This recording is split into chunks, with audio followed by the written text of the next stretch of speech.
আমার ভাই সকল বন্ধুরা,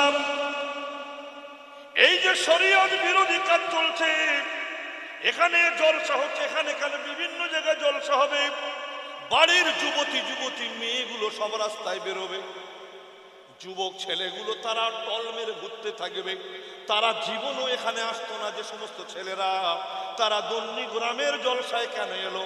ওরা জানে আমরা যাওয়া মানে ওখানে কিছু পোকাবার হবে। আমার কথা বুঝতে পারছেন না? ওরা জানে খড় খেতে পারি আর না পারি, গরু যেমন গাদাতে গা ঘষে নেয়, ওরা জানে যা হোক আর না হোক অন্তত গায়ে তো গা ঠেকা হবে। এ ভাই, আমার কথা আপনাদের কষ্ট দিচ্ছে মনে মনে হচ্ছে, আমার সঙ্গে কথা রাখবেন। এগুলো আফসোস করে কথাগুলো বলছি, বলতাম না, কিন্তু দিন দিন এমন যাচ্ছে। ভাইরা আমার টাকা তুলছে, দাও 2000, দাও 5000, দাও 10,000। আজকে আমাদের শেরপুরে জলসা হবে, দন্নি গ্রামে জলসা হবে, কিংবা অমুক গ্রামে জলসা হবে। লোকেরা বলল জলসা তো সোয়াবের কাজ, লে 50,000, লে 10,000, লে 20,000, লে 3,000। লোক খাটাখাটনি করা পয়সা, লোক যে পয়সা অন্য জায়গায় দিত না আজকে জলসায় দিয়ে দিল। সেই টাকাগুলো তুলে সুন্দর করে ভাই সাজিয়েছে।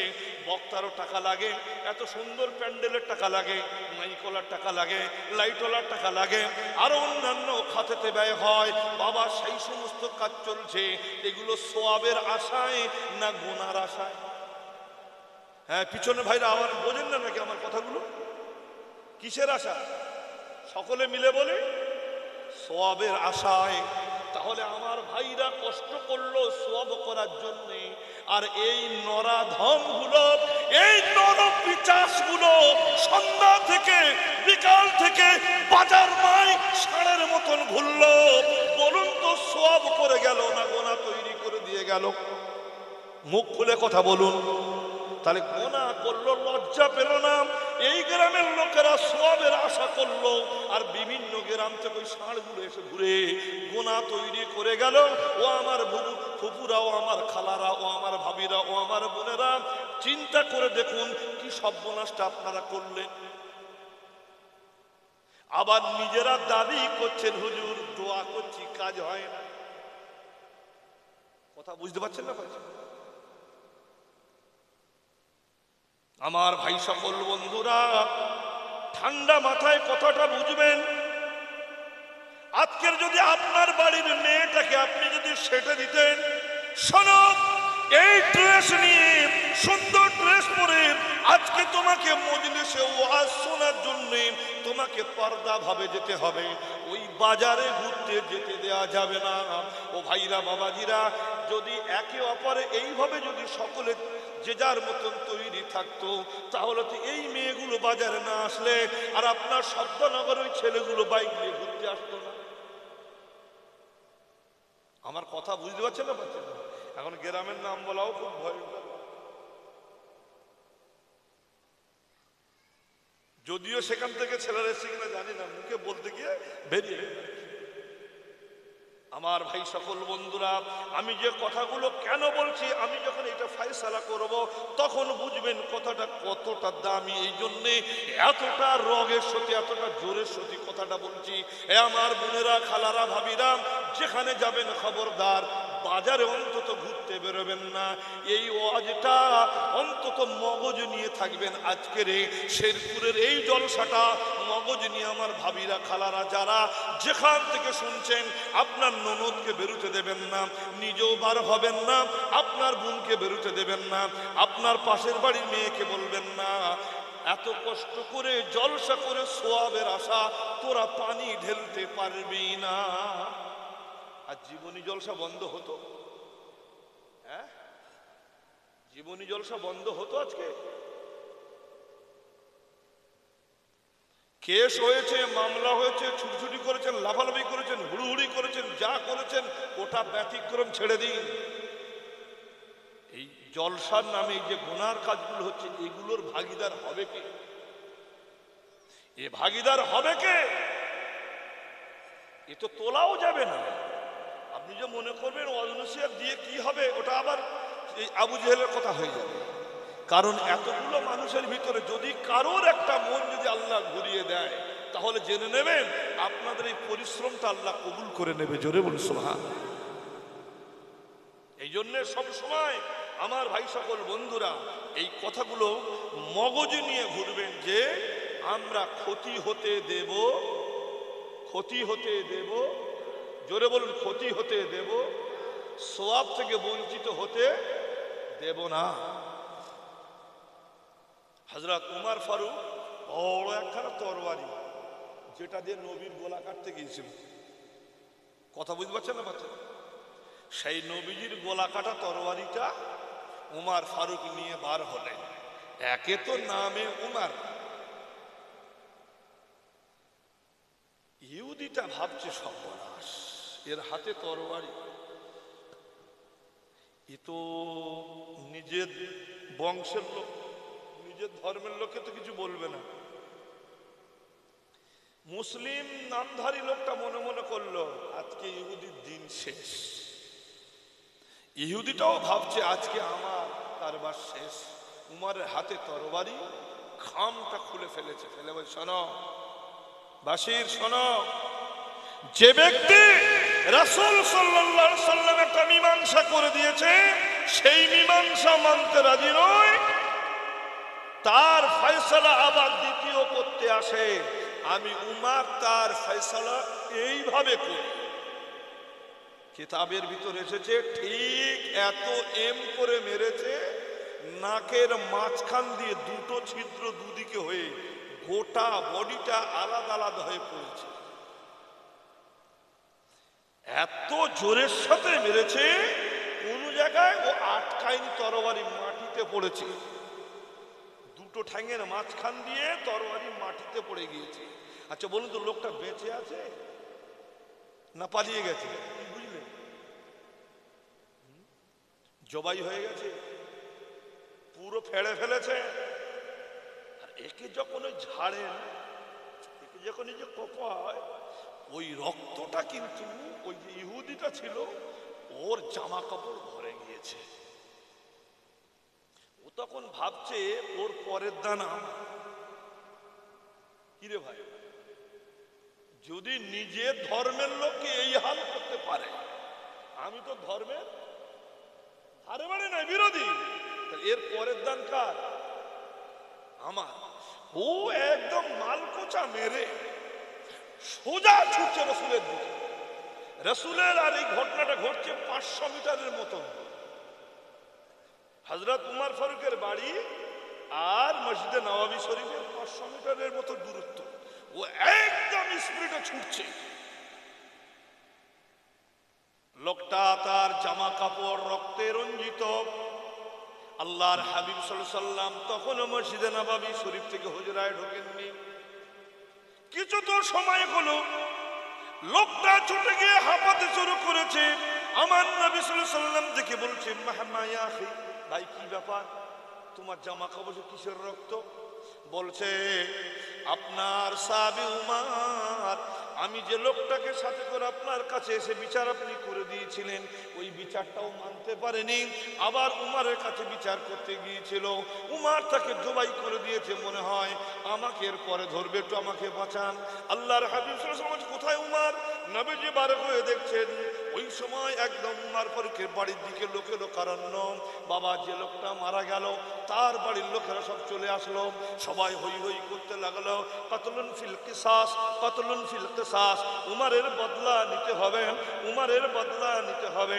উমর যে হত্যা করেছে সেই হত্যার বদলা হত্যা চাই, আর কোনো আমাদের কোনো কিছু চাই না।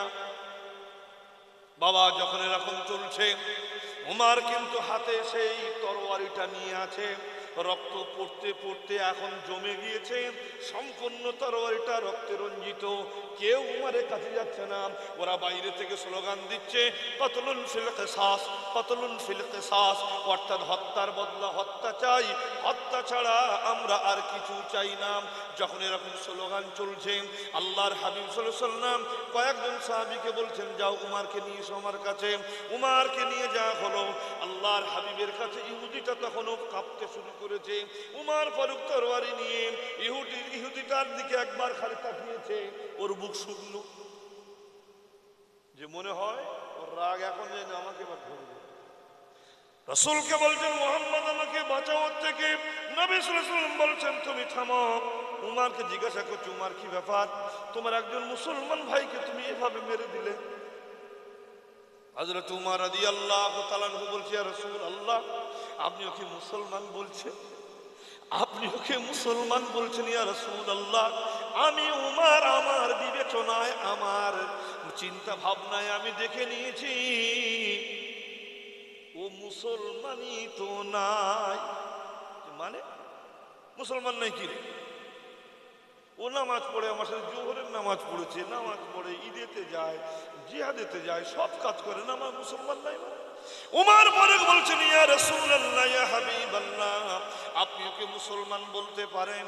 আমি উমর, আমি যেটুকু আপনাকে ভালোবেসেছি, মুহাব্বত করেছি, আপনার আমি চরম দুশমন ছিলাম, কিন্তু ইসলাম কবুল করার পরে আমি যেভাবে আপনাকে দেখেছি, আপনার মুহাব্বত আমার অন্তরে এমন গাঢ় হয়েছে, আপনার বিরোধিতা যদি কেউ করে, আমি উমর বলছি হত্যা ছাড়া আর কোনো গল্প শেখানো হবে না, কারণ ও বেঈমান, ও বেঈমান, ও বেঈমান, ও মুরতাদ হয়ে গিয়েছে, ইসলাম থেকে বার হয়ে গিয়েছে, ওর মেরে দেওয়া ছাড়া ও জিনিস আর পৃথিবীতে রাখা যায় না।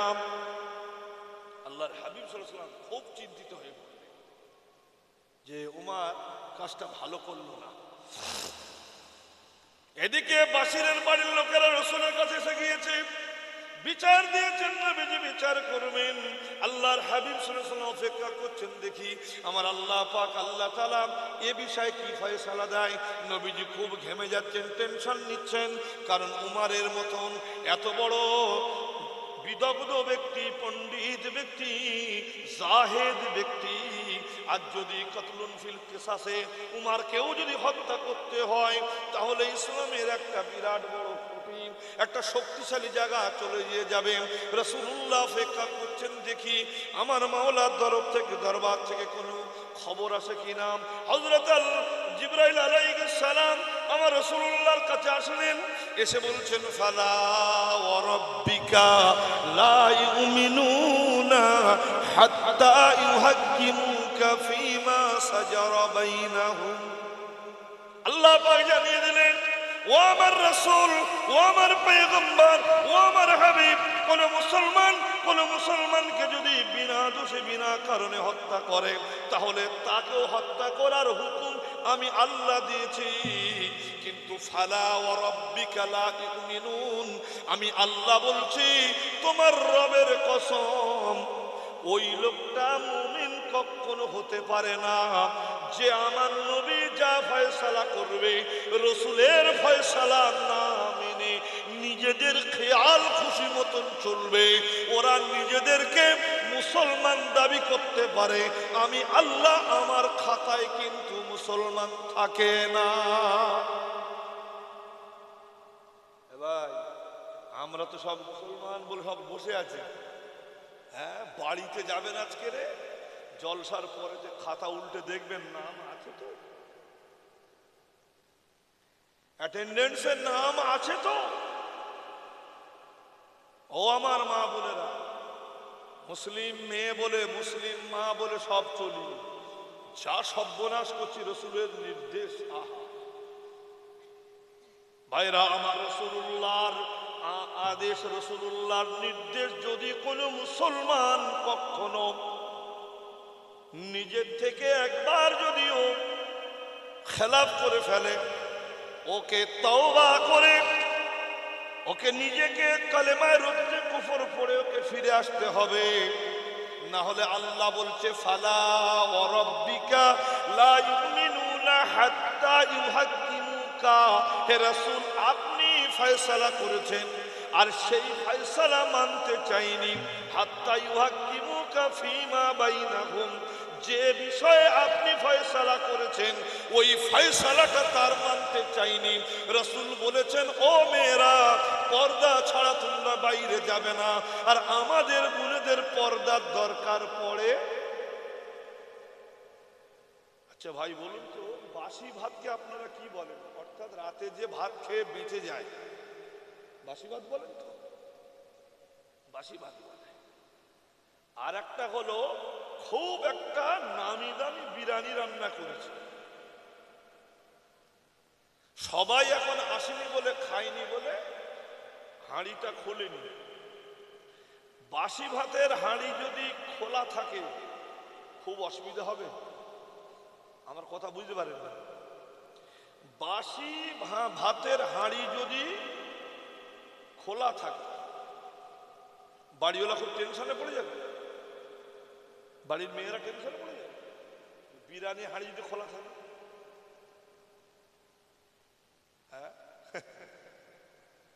দেখবেন আমাদের গ্রামগঞ্জে গিয়ে দেখবেন 70, 80, 85, 90 বছরের সব বয়স্ক আমাদের দাদিরা তারা ঘোমটা পরে চলছে, আর আমাদের বিরিয়ানিগুলো সব এরকম ঢাকা খুলে চলছে।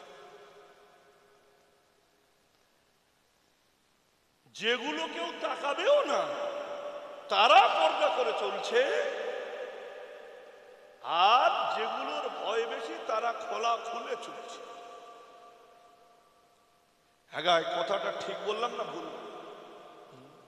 আবার দাবি করছে আমি মুসলমান। আচ্ছা, ওদের জন্য আল্লাহর কাছে দোয়া করে কিছু হবে বলে মনে হচ্ছে? আমি উত্তর কিন্তু দোকানদারকে এখনো দিইনি, এটা আপনাদেরকে আমি কথাটা বলছি। দোকানদাররা কি বলেছিল? দোয়া করে কোনো কাজ হচ্ছে না, তবে তো গাজার মুসলমানরা মরে শেষ হচ্ছে। আমরা রাসূল যেটা বলেছে ওটা মানবে না, আমি যেটা নিজের মন থেকে বলবো ওটা মানবে? আপনারা কি বলেন? রাসূল বলেছে এইটা বলতে গিয়ে একদম কথা বললাম, কথা বুঝতে পারছেন না? আর রাসূলের উপরে কোনো কথা বলা চলবে না, এই জায়গাটা মনে রেখে দেবেন, এই দোকানদারের কথাটা। আমি আরো একটা খুব সুন্দর একটা তাফসীর থেকে আপনাদের সামনে আলোচনা করতে যাচ্ছি। এই জায়গাটা মনে করলে আমার বক্তব্যটা বেশ ঘুরে এসে সাজাতে সুবিধা হবে। আপনাদের বিরক্ত লাগছে না? আচ্ছা, আমি একবার তাকবীর দেবো, জোরে আওয়াজ দিতে পারবেন? নারায়ে তাকবীর। পিছনে ভাইরা দিল না, এদেরকে সামনে বসে নিয়ে দিয়েছে, সবাই মিলে একবার দিই নারায়ে তাকবীর। শেরপুর দুয়ানি গ্রামের বাৎসরিক ইসালে সওয়াব মিলাদুন নবী জলসা, নারায়ে তাকবীর। জোরে বলুন নারায়ে তাকবীর। আল্লাহ কবুল করে নিয়ে বলুন আমিন। জোরে বলুন আল্লাহুম্মা আমিন। খুব সুন্দর একটা কথা আপনাদের বলতে চাচ্ছি, এতে কিছু মাসলা বেরোবে। মাসলা মাসাইল আমাদের অনেক সময় জানি না। একটা মশলার কথা আগে বলিনি, তারপরে এটার দিকে যাব। এক মহিলা, মেয়েরা মরে গেলে তাকে সবাই ডাকতো যে মা আসুন, আমাদের এলাকায় অমুক মহিলা মারা গেছে, গোসল দিতে হবে। তো সে স্বতঃস্ফূর্ত, তাকে কেউ পয়সা করে দিত না, উনি গোসলটা খুব ভালো দিতে পারতেন। এজন্যে তাকে অনেকেই লোক আদর করে হোক আর প্রয়োজন হোক ডেকে নিয়ে যেতেন। এই মহিলা, ঘটনাটা ঘটেছিল মিশরে, খুব ভালো করে শুনুন। এই মহিলা গোসল দিয়ে বেড়ান। আগে আপনাদের এলাকায় এরকম আছে না নাই? নির্দিষ্ট কিছু মেয়ে থাকে না, কবর খোঁড়ার লোক এরকম নির্দিষ্ট থাকে যে অমুক অমুক জন যায়। সকলের যাওয়া উচিত, কিন্তু নির্দিষ্ট কিছু লোক যায়। তা একবার ওই মহিলার কাছে সবাই এসেছিলেন যে আমাদের এলাকায় একটা মেয়ে মারা গেছে, তো আপনি একবার চলুন, গিয়ে গোসলটা দেবেন। ওই মহিলা মা, তিনি বলছেন না বাবা, আজকে আমি যেতে পারবো না। কেন? বলছে না, তোমাদের সব কথা বলা যাবে, তোমরা অন্য কাউকে দেখে নাও। খুব ভালো করে শুনবেন ভাই, তোমরা অন্য কাউকে দেখে নাও। আর তোমরা পুরুষ মানুষ, তোমাদের সব কথা বলতে পারবো? ওই পুরুষগুলো বাড়িতে গিয়ে বলছে একবার যাও তো, মেয়েটা আসতে চায় না, আমাদেরকেও বলতেও চায় না, যাও তোমরা গিয়ে দেখো।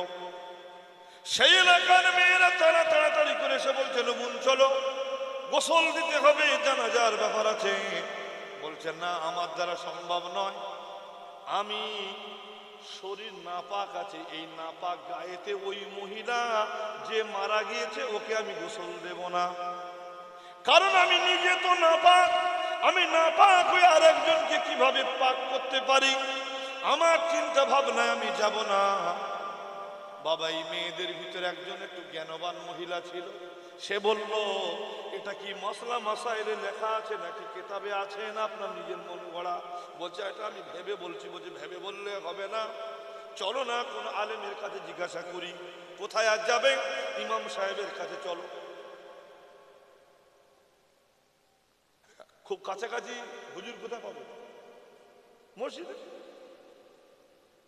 আমাদের মতো এরকম তো নয়, মিশরের মতন জায়গায় মসজিদের যিনি ইমাম, তিনি হাদিসের পণ্ডিত, তিনি কোরআনের তাফসীরের পণ্ডিত। বাবা, তার কাছে এই কজন মেয়েরা গিয়ে বলছেন, হুজুর এই ব্যাপারে হয়েছে, কোনো মহিলা যদি নাপাক হয়, সেই নাপাকি মহিলা কি কোনো নাপাক মানে মৃত মহিলাকে গোসল দিতে পারবে কিনা? হুজুর এই সময় বললেন, মায়েরা শোনো, এ তো জটিল মশলা, আমার কিতাবটা জানা নাই।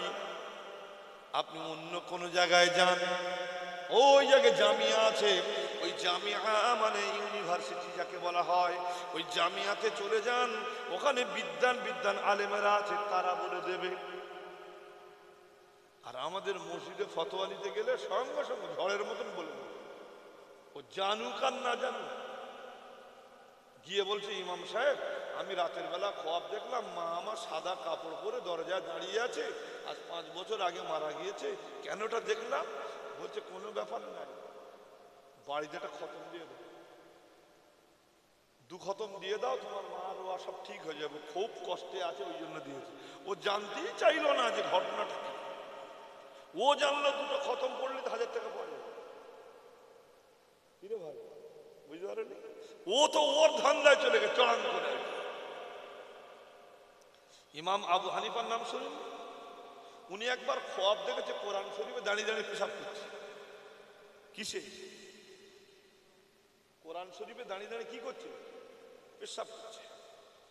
ইমাম আবু হানিফা রহমাতুল্লাহ আলাইহি উনি খোয়াবটা দেখে খুব হাসলেন। আরে খোয়াব তো রাতের ব্যাপারটা নাকি? খুব হাসলেন, হেসে হেসে। আগে এরম রাতে খোয়াব, এরম বিভিন্ন খোয়াব দেখা হয় না, কথা বলেন। স্বপ্নে আমি রাজা রে ভাই, স্বপ্নে আমি রাজা রে ভাই, জাগন্তে ফকির। মানে স্বপ্নে রাজা হচ্ছে, জেগে দেখতে ফকির ফকিরই আছে। এই ঘটনা তো ঘটেই রে। তো ইমাম সাহেব হুজুর তিনি তার একটা ছাত্রকে তো বলছে, বাবু তুমি একটা কাজ করবে। কি? বলছে স্বপ্নের যিনি তাবির করেন ওনার কাছে একবার যেতে হবে। গিয়ে বলে, ওনার কাছে গিয়ে যেন আমার কথা বলে ফেলবে না, তুমি গিয়ে বলবে কেউ যদি স্বপ্নে যা দেখে যে কোরআন শরীফে পেশাব করছি, তো তার তাবিরটা কি হবে। তো হুজুরের শাগরেদ বলুন আর ছাত্র বলুন, সে গিয়ে যিনি স্বপ্নের তাবির করেন তার কাছে গিয়ে দেখেন অনেক লোক লাইন দিয়ে আছে, সব বিভিন্ন স্বপ্নের মানে জেনে জেনে চলে যাচ্ছে। এবারে এনার পালা পড়েছে, তোমার কি খবর? বলছে, হুজুর আমি রাত্রে স্বপ্ন দেখেছি পেশাব করছি।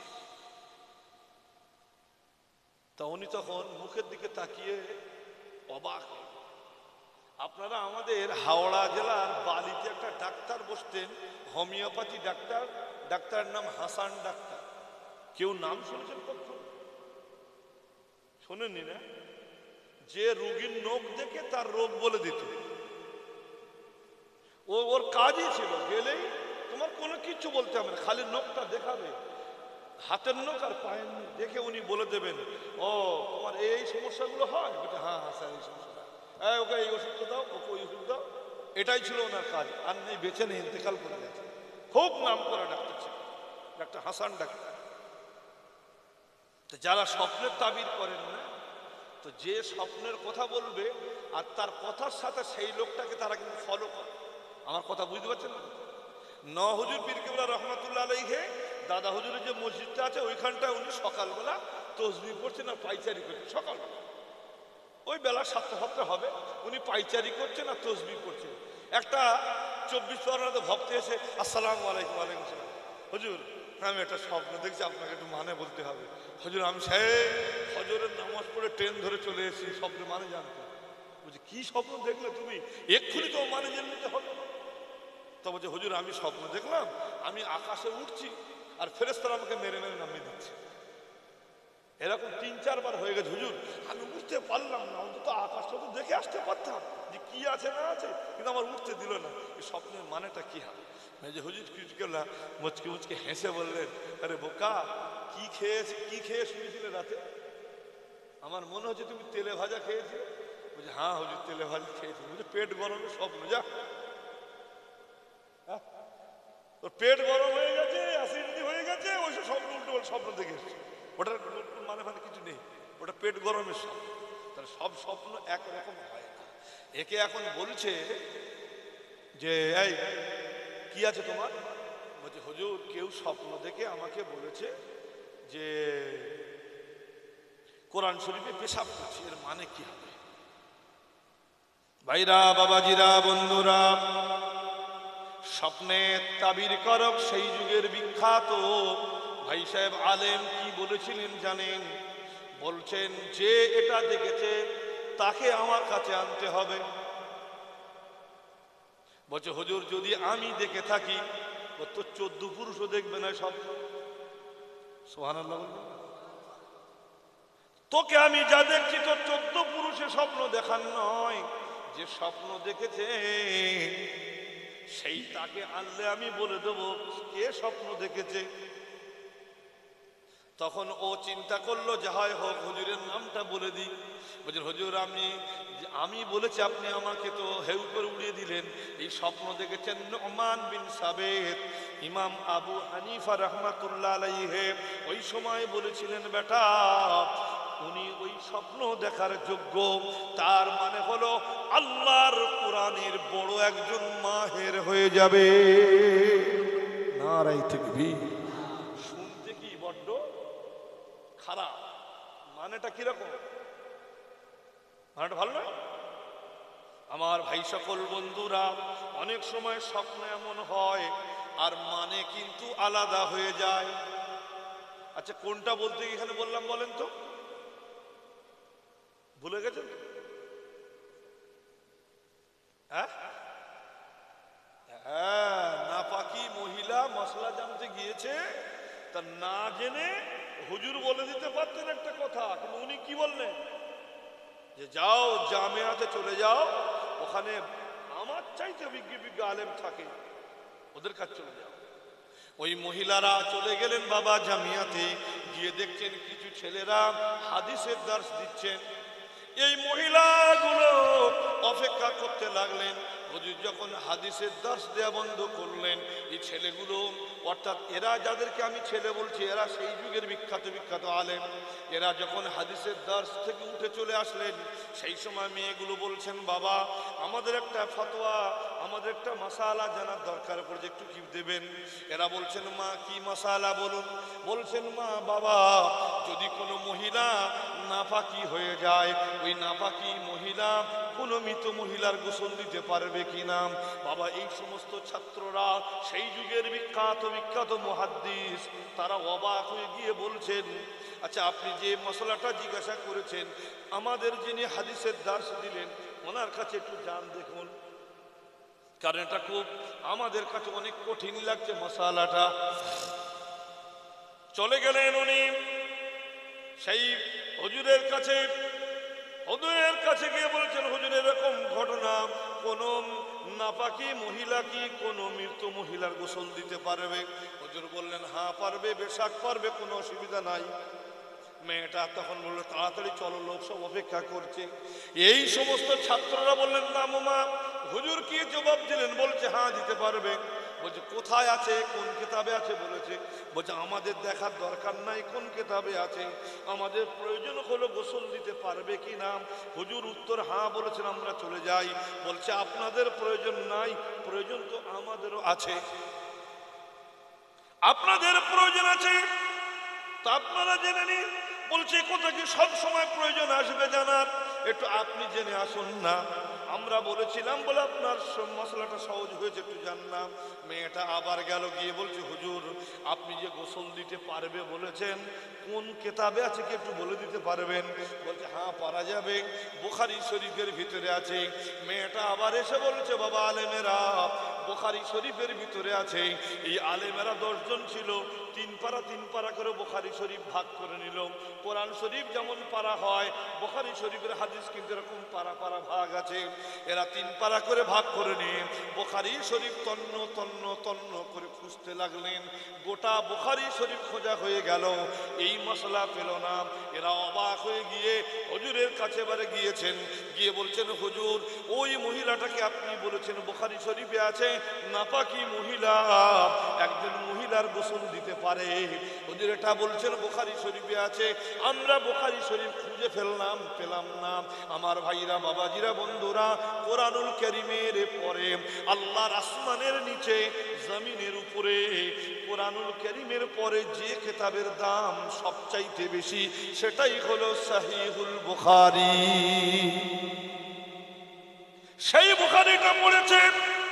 হুজুর বলছেন বাবা এই বুখারী শরীফের হাদিস যিনি লিখেছেন, এবছর আমি তার মাজারে গিয়েছিলাম রাশিয়ার উজবেকিস্তানের ভিতরে, সামারকান্দ থেকে 30 কিলোমিটার দূরে হুজুরের রওজা শরীফের কাছে আমি গিয়েছিলাম। বিখ্যাত আমার ভাইরা, বাবাজিরা, মুহাদ্দিস ও ভাইরা, বন্ধুরা, আল্লাহর নবীর আশিক ছিলেন। হুজুর বললেন তোমরা বুখারী শরীফ খুললে? বলছে হ্যাঁ হুজুর আমরা বুখারী শরীফ খুলেছি। বলছে পেরে না? বলছে না। বলছে ওই জন্য শুধু কিতাব পড়লে হয় না, ওস্তাদ ধরে পড়তে হয়। কথা বুঝতে পারলেন না? পারলেন? বই আপনি একটা পড়তে পারেননি, কিন্তু বুঝতে গেলে আপনার কি লাগবে? কথা বলেন, ওস্তাদ লাগবেই। অনেক লোক মনে করে না 4টে 5টা 6টা 8টা বাংলা বুখারী শরীফ নিয়ে নিয়েছি, ও মনে করছে আমি হাদিস পড়ছি সব বুঝি। আরে কপাল ফাটা, এত সহজ জিনিস নয়। হাদিসের যেমন রেওয়ায়েত হয় তেমন দেরায়াত হয়। তুমি দেরায়াত তো কিছুই বোঝো না, তার জন্য তোমাকে আবার হুজুর ধরে পড়তে হবে। ডাক্তারের বই নিয়ে পড়ে ডাক্তারি করতে গেলে রুগী বাঁচানো খুব কঠিন আছে। প্র্যাকটিক্যালে কোনো ডাক্তারের কাছে তাকে থাকতে হবে।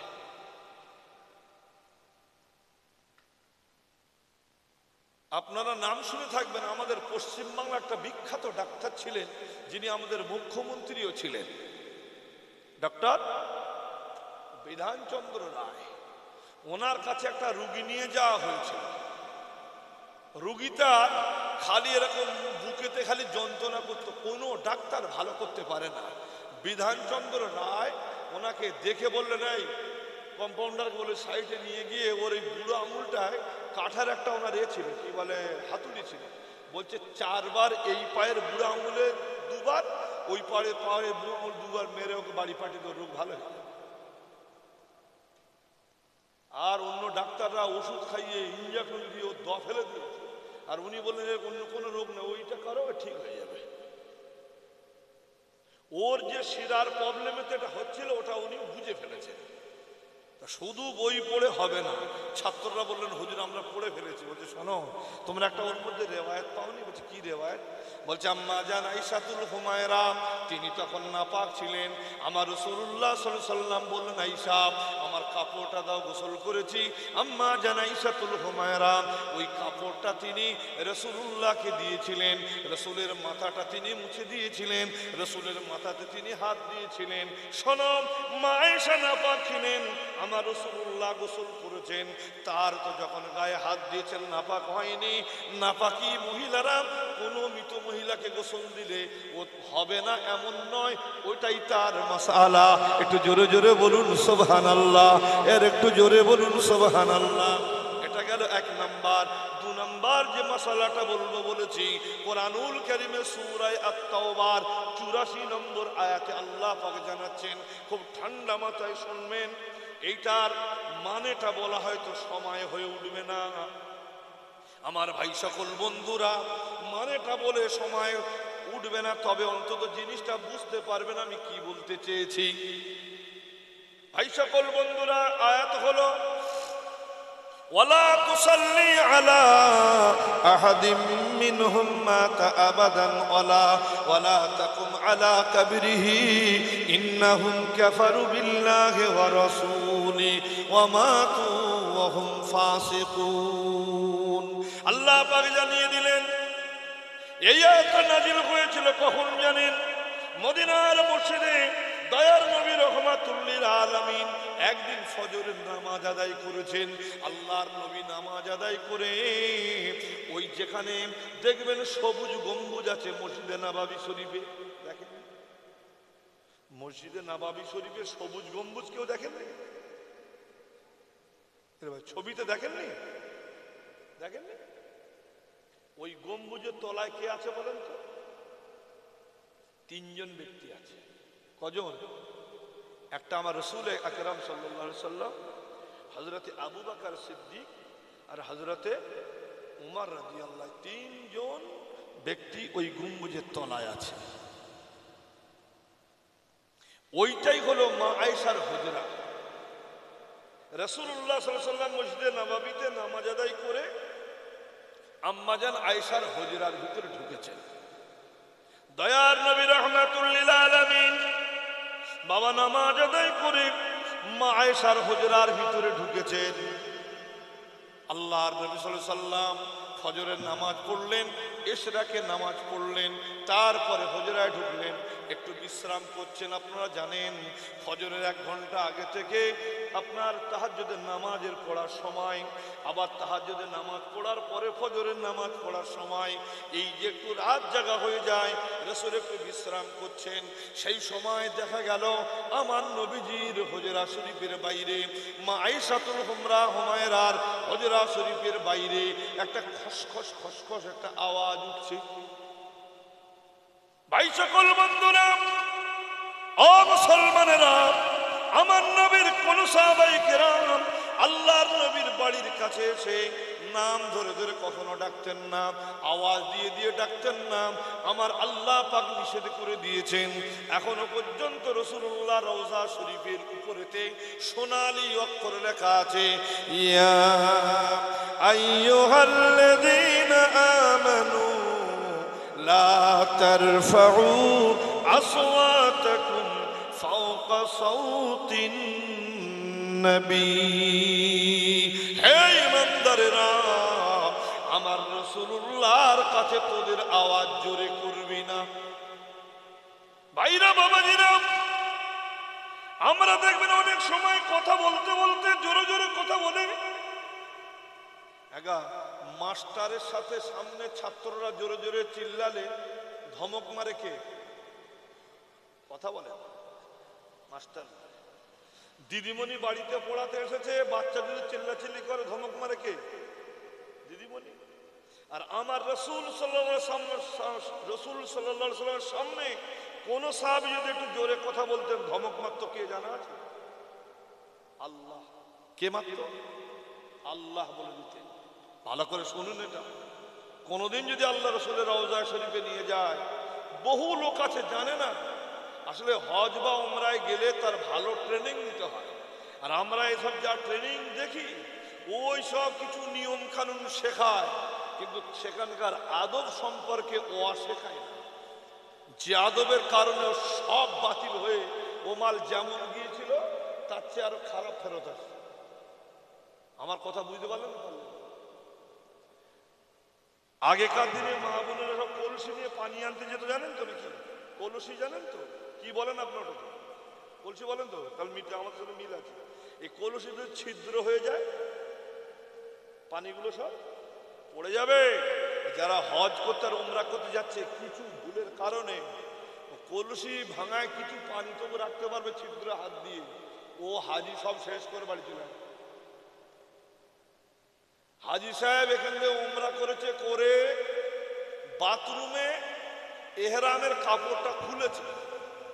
জীবনে তো ভাই আপনার ওই কি বলে ওটা, কোমোড বলে, জানেন তো? কোমোড একটা বাংলা পায়খানা আর একটা ইংলিশ পায়খানা, ওটাকে কোমোড বলে। তো হাজি সাহেব কোমোডটা দারুণ দামি হোটেল, বিরাট নামি দামি কোমোড লাগানো আছে, ঢাকনা দেওয়া আছে। আস্তে করে তুলে দেখলো যে তাতে একটু ওই ব্লু টাইপের পানি দেওয়া আছে। ও মনে করে একটা জামা কাপড় সাফ করার জন্য বালতি দিয়ে গেছে। হ্যাঁ, কি মনে করে কিছু ও মনে করলো সার্ফ দেওয়াই আছে, কিছু দরকার নেই, আহের আমার কাপড়টা কোমরের ভেতরে ঢুকে দিয়েছে। বুঝে থাকলে বলুন তো ভাই, কোথায় দিয়েছে?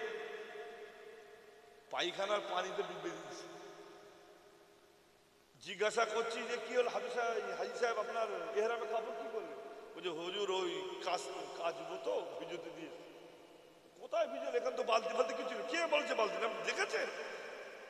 বাথরুমটা ঢুকে দেখুন কত নামি, কত সুন্দর বালতি বসানো আছে। সে কি রে ভাই, বালতি দিচ্ছে আবার? দরজাটা খুলে দেখে বালতি দেখতে খবর, ও তো আবার ঢাকা দিয়েছে। আমি চিন্তা করছি কয়তো কিচ্ছু তো নেই। কে কিচ্ছু নেই? ও ঢুকে তো দেখতে পাচ্ছেন, ছি ছি, সব এহরামের কাপড়টা আমার ডুবে দিয়েছে। নতুন নতুন কারেন্ট এসেছে, ছেলে মিস্ত্রির এখানে কারেন্ট লাগিয়েছে। রাতের বেলা শুতে গিয়ে বাপ, বয়স্ক মানুষ, মা বয়স্ক মহিলা বলছে লাইটটা বন্ধ করতো, তো সব জায়গায় খালি লাইটটাই চলছে। যে সুইচটা দাবালেই বন্ধ হয় সেটা জানা নেই। এইগুলো হচ্ছে গ্রাম্য লোকের এ সমস্যা থাকে। রাসূল করিম সাল্লাল্লাহু তাআলা আলাইহি সাল্লাতু ওয়াস সালাম, অনেক লোক জানে না, হাজিরা জুতো হাতে করে নিয়ে রাসূলের রওজা শরীফের কাছে গিয়ে সালাম দিচ্ছে, আসসালামু আলাইকা ইয়া রাসূলুল্লাহ। তোর হাতেতে জুতো, রাসূলকে সালাম, মানে কি বোঝাতে চাচ্ছে? আমার কথা বুঝতে পারছেন না? পাচ্ছেন না? এটা আদব হলো না বেয়াদব হলো? আবার রাসূলের রওজা শরীফে বার হয়ে ঝপাং করে ফেলছে। খবরদার, রাসূলের রওজা শরীফের কাছে জুতোর আওয়াজও করতে নাই। আল্লাহর কোরআন এটা বলছে। হযরত আবু বকর, হযরত উমর, রাসূলের দুজন প্রিয়তম সাহাবী, কোন একটা যুদ্ধের বিষয়ে রাসূলের কাছে তারা নিজেদের ভিতরে আলোচনা করতে করতে তর্ক একটু বেড়ে গিয়েছে। মাস্টারের সামনে যদি ছাত্ররা চিল্লাচিল্লি করে, মাস্টার ধমক দিয়ে দেবে। দিদিমণির সামনে চিল্লাচিল্লি করলে দিদিমণি ধমক দিয়ে দেবে। কোন অফিসারের সামনে গিয়ে আপনি চিল্লাচিল্লি করলে সেই অফিসার ধমক দিয়ে দেবে। কিন্তু আমার নবীজির সামনে কারোর আওয়াজ যদি রাসূলের আওয়াজের উপরে হয়ে যেত, আল্লাহ ডাইরেক্ট ওহী পাঠিয়ে বলতেন, ইয়া আইয়ুহাল্লাযীনা আমানু লা তারফাউ আসওয়াতাকুম ফাওকা সাওতিন নবী। হে আমার নবীর প্রিয়তম সাহাবীরা, আমি আল্লাহ জানিয়ে দিলাম, আমি আল্লাহ পাক শুনিয়ে দিলাম, আমার রাসূলের সামনে জোরে আওয়াজ করা যাবে না। যদি জোরে আওয়াজ করো, আনতাহাবাতা আমালুকুম, সমস্ত আমলগুলো বরবাদ হয়ে যাবে। আমার ভাই সকল বন্ধুরা, এই জন্য রাসূলের দরবার শরীফে এসে কোন সাহাবী আল্লাহর নবীকে জোরে ডাকতেন না। সকলে অপেক্ষা করতেন, না জানি রাসূলুল্লাহ কখন বাড়ি থেকে আসবেন। কেউ বসে থাকতেন বাইরে, কেউ রাসূলের জন্য ঠায় দাঁড়িয়ে থাকতেন, কিন্তু তিনি আওয়াজ দিতেন না। একদিন রাসূল ইশরাকের নামাজ পড়ে নবী একটু আয়েশার হুজরাতে বিশ্রাম করছেন, হঠাৎ করে বাইরে যেন কেউ চলছে, খসখস খসখস করে আওয়াজ হচ্ছে। আমার রাসূলুল্লাহ বলছেন, আয়েশা, বাইরে কেউ এলো নাকি বলো তো? তো মা আয়েশা বলছেন, ইয়া রাসূলুল্লাহ, সেরকম লাগছে। আল্লাহর হাবিব সাল্লাল্লাহু আলাইহি ওয়াসাল্লাম এই পায়ের খসখসানি আওয়াজ শুনে নবী আমার দরজার বাইরেতে চেয়ে দেখলেন, আল্লাহর নবীর একজন যুবক সাহাবী, নাম তার আব্দুল্লাহ। এই আব্দুল্লাহ নামক যুবক সাহাবী আমার রাসূলের ইন্তজারে খালি ঘুরপাক খাচ্ছে। বিরাট একটা পেরেশানির খবর এসেছে, সেই খবরটা নবীকে দিতে হবে, কিন্তু তিনি নবীজিকে ডাকতে পাচ্ছেন না। আল্লাহর হাবিব যখন বুঝতে পেরেছেন আব্দুল্লাহ এসেছেন, নবীজি আমার আব্দুল্লাহকে সালাম দিয়ে বলছে, আব্দুল্লাহ কি ব্যাপার? আব্দুল্লাহ বলছে, ইয়া রাসূলুল্লাহ, ইয়া হাবিবাল্লাহ, আমি একটু পায়ের আওয়াজ করেছিলাম, একটু মুখে আওয়াজ করলে তো আল্লাহ ধরবে, ওই জন্য আমি একটু চলাচলি করেছি পায়ের আওয়াজে। হুজুর আমার বেয়াদবি আপনি ক্ষমা করবেন, হুজুর আমার গুস্তাখি আপনি মাফ করবেন। নবীজি মাথায় হাত বুলিয়ে বলছে, আব্দুল্লাহ না না না, বলো তোমার কি সমস্যা। ইয়া রাসূলুল্লাহ ইয়া হাবিবাল্লাহ ইন্না আবি, ও রাসূল আমার পিতাজি যে আপনার চরমতম দুশমন, আমার পিতা যে আপনার চরমতম দুশমন, কিন্তু আপনি আমার পিতাকে কখনো তার বিরুদ্ধে যেতে বারণ করেছেন। ইয়া রাসূলুল্লাহ হাবিবাল্লাহ, আমার সেই চরম আপনার চরম দুশমনী পিতা মারা গিয়েছে। ওগো নবীজি, আমি ওকে পিতা বলতাম না, আমি ওকে আব্বা বলে ডাকতাম না। আপনি জানিয়েছেন তোমার বাপ হাজারো অন্যায় করলে সে তোমার, কথা বলেন বাপ। ইয়া রাসূলুল্লাহ, আমি তো আমার বাপকে একদিন গলা কাটতে গিয়েছিলাম, আপনি আমাকে নিষেধ করেছিলেন, খবরদার আব্দুল্লাহ কাজ করো না, কারণ ও তোমার জন্মদাতা পিতা, ও তোমার জন্মদাতা পিতা। ও আব্দুল্লাহ, ওর সঙ্গে তুমি বিহেভিয়ার খারাপ করতে পারো না, ওর সঙ্গে আচরণটা ভালো করতে হবে। ও তোমার জন্মদাতা পিতা, ও তোমার জন্মদাতা পিতা। তুমি যখন ছোট্ট ছিলে তুমি কি খাবে, কি খাবে, কোন ডাক্তারের কাছে যাবে, এইটাই ওর মনেতে তখন ছিল। ও তোমার জন্মদাতা পিতাকে কখনো তুমি কাজ করতে পারো না। ইয়া রাসূলুল্লাহ হাবিবাল্লাহ, না হলে আমার বাপের আমি গর্দান কেটে নিতাম শুধু আপনার বিরোধিতা করার কারণে, কারণ আমার আপনাকে এত বিরোধিতা করে। ইয়া রাসূলুল্লাহ ইয়া হাবিবাল্লাহ, আমার পিতা হলে কি হবে, আমি ওকে এক চোখে দেখতাম না, দুই চোখে দেখতাম না, কিন্তু আপনি বলেছেন তাই ইয়া রাসূলুল্লাহ হাবিবাল্লাহ আমি ওকে পিতা বলে মানি। হুজুর গো, আল্লাহর নবী দো জাহানের বাদশা একদিন ফজরের নামাজ পড়ে আল্লাহ রাসূল সাল্লাল্লাহু আলাইহি ওয়াসাল্লাম সাহাবীদের সাথে একটু মোলাকাত করছেন। সাহাবীদের ভিতর থেকে এই আব্দুল্লাহ একটা গ্লাসে পানি নিয়েছে, আমার নবীকে দিয়ে বলছে, ইয়া রাসূলুল্লাহ ইয়া হাবিবাল্লাহ এই পানিতে একটু দম করুন, এই পানিতে একটু ফু দিয়ে দিন। আমার নবী বলেছেন, আব্দুল্লাহ কেন পেটে যন্ত্রণা করছে, খাবে নাকি? বলছি, ইয়া রাসূলুল্লাহ না না, আমার জন্য নয়, আমার পিতা আপনার চরম দুশমন, আমার পিতার ভিতরে নেফাকি, আমার পিতার ভিতরে কুফরি, আমার পিতার ভিতরেতে অন্তরটা কালোয় ভরা। হুজুর আপনি পানি পড়িয়ে দিন, আমার আব্বাকে পানি পান করিয়ে দেব, ওই পানিটা আমার পিতা যখন পান করবে, ইয়া রাসূলুল্লাহ হাবিবাল্লাহ আপনার পোড়া পানি খাওয়ার সাথে সাথে ওর ভিতরের অন্তরের গ্লানিগুলো আল্লাহ দূর করে দিয়ে, মুনাফিকি দূর করে দিয়ে, কুফরি দূর করে দিয়ে আল্লাহকে ঈমানের নূর ভরে দেবে। একটু পানিটা পড়িয়ে দিন। আল্লাহর হাবিব কি করলেন? পানিটা পড়িয়ে দিলেন। আব্দুল্লাহ সেই পোড়া পানিটা নিয়ে, আব্দুল্লাহ সেই পোড়া পানিটা নিয়ে বাবা তার বাপের কাছে গিয়েছে, ঘুমাচ্ছিল, গিয়ে বলছেন, বাবাজি ওঠো, রাসূলুল্লাহর পোড়া পানি এনেছি, একটু খালি পেটে পান করে নাও। ওর বাপ বলছে, মুহাম্মাদের পানি পড়া খেয়ে কি লাভ হবে? বলছে, লাভ হবে তোমার ভিতরে নেফাকি আছে, নবীর বিরোধী আছে, রাসূলুল্লাহর মুহাব্বত তোমার ভিতরে নেই, একটু নবীজির পোড়া পানি খেয়ে নাও, আল্লাহ চাইলে তোমার নবীর প্রতি মুহাব্বত তৈরি হবে। সেই সময় এই বেঈমান কি বলেছিল জানেন? এই সাহাবীর বাপ বেঈমান কি বলেছিল জানেন? বেটা আব্দুল্লাহ পানিটা ওখানে ফেলে দে, পানিটা ওইখানে ফেলে দে, খালি পাত্রটা নিয়ে তোর মায়ের কাছে যা, তোর মা এখনো পেশাব করেনি, ওই তোর মাকে দিয়ে বল ওই গ্লাসে এক গ্লাস পেশাব করে দিক, তোর মায়ের পেশাব আমার কাছে ভালো মুহাম্মাদের পানি পড়ার চাইতে। বলুন আস্তাগফিরুল্লাহ। 28 পারার ভিতরেতে ইমাম কুরতুবী রাহমাতুল্লাহ আলাইহি এই রিওয়ায়াতটা কি সুন্দর করে পরিষ্কার করে তাফসীরের ভিতরে লিখেছেন। ছেলেটা বলছে, ইয়া রাসূলুল্লাহ এত বড় মুনাফিক, এত বড় বেঈমান মারা গিয়েছে, তবুও তো আমার বাপ, তাই আপনার কাছে খবর দিতে আসলাম। ইয়া রাসূলুল্লাহ হাবিবাল্লাহ ছেলে হিসাবে আমার বাপ মুনাফিকি ছিল, কুফরি ছিল, নেফাকি ছিল, বদমাইশি ছিল, আপনার দুশমন ছিল, আমি জানি, তবুও বাপ ছেলে হিসাবে তার দাফন কাফনের ব্যবস্থা, তার সমস্ত কিছু করতে হবে।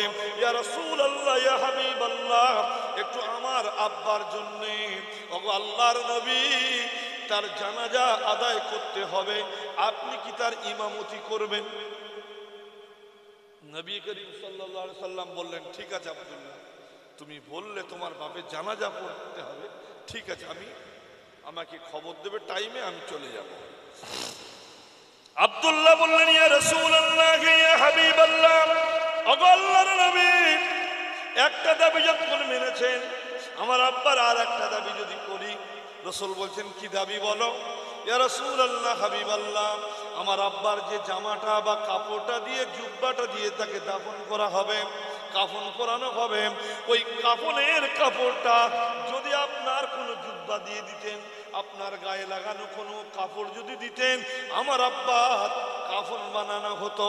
এ ভাইরা, ও মুসলমান মায়েরা, বোনেরা, আজকের ওয়াজগুলো ঠান্ডা মাথায় শুনেন। আপনাকে বিরক্ত লাগে? খুব অসুবিধা লাগছে না?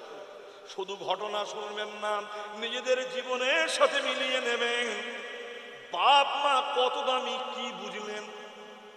অনেক ছেলে বলে, আব্বা ছোট ছেলেকে সব সম্পত্তি লিখে দিয়েছে, আমি বড় ছেলে, আমি মেজো ছেলে, আমরা সেজো ছেলে, 3 ভাই, ওকে আর দেখবো না। এরকম ঘটনা আছে না? আমি পরশুদিন আমাদের কলকাতায় জলসা করছিলাম, কলকাতা মানে নিউ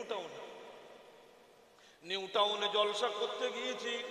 একটা মুরব্বী আমার হাত ধরেছে, ধরে বলছে, যদি কি ওয়াজ করবে? হ্যাঁ, আল্লাহ যা করাবে মুখ থেকে, তৈরি তো অনেক কিছু হয়ে এসেছে, কি বলবো দেখি আল্লাহ কি বলায়। তাই এখানে কি